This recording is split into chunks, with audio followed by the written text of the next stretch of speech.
اگر کسی شخص نے روزے نہیں رکھے، چاہے کسی شرعی عذر کی وجہ سے روزے نہیں رکھ سکا کہ بیمار تھا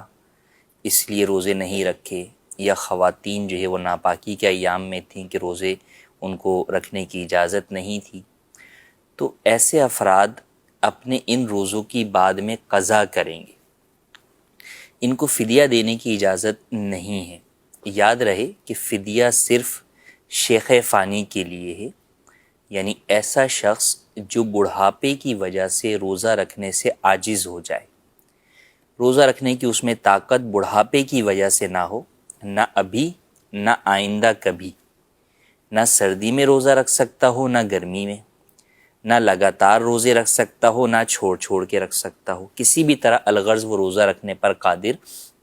نہیں ہے، اور یہ جو کیفیت اس کی ہے کسی مرض کی وجہ سے نہیں بلکہ بڑھاپے کی وجہ سے ہے، تو ایسے شخص کے لیے حکم یہ ہوتا ہے کہ وہ اپنے روزوں کا فدیہ ادا کرے، کہ ایک روزے کے بدلے میں ایک صدقہ فطر کی رقم جو ہے وہ مستحق زکوٰۃ کو ادا کرے۔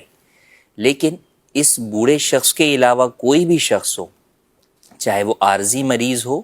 چاہے دائمی مریض ہو، اگر وہ بوڑھا نہیں ہے، شیخ فانی نہیں ہے، تو اس صورت میں اس کے جتنے بھی روزے مرض کی وجہ سے چھوٹ گئے یا چھوٹ رہے ہیں تو اسے ان کا فدیہ دینے کی اجازت نہیں ہے، بلکہ جب بھی وہ صحت یاب ہوگا تو وہ اپنے ان روزوں کی قضا کرے گا۔ خدا نخواستہ اگر وہ صحت یاب نہیں ہوتا اور بڑھاپے سے پہلے ہی موت کے قریب پہنچ جاتا ہے تو اب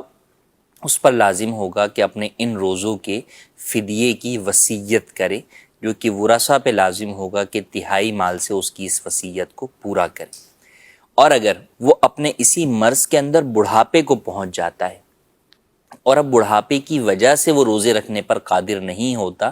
تو پھر اس عمر میں جا کر اسے اجازت ہوگی کہ وہ اپنے پچھلے ان تمام روزوں کا فدیہ ادا کر سکتا ہے۔ لیکن جب تک وہ بڑھاپے کی عمر کو نہیں پہنچتا اور شیخ فانی نہیں بن جاتا، اس وقت تک اس کے لیے حکم یہی ہوگا کہ جب بھی صحت یاب ہو تو وہ اپنے ان روزوں کی قضا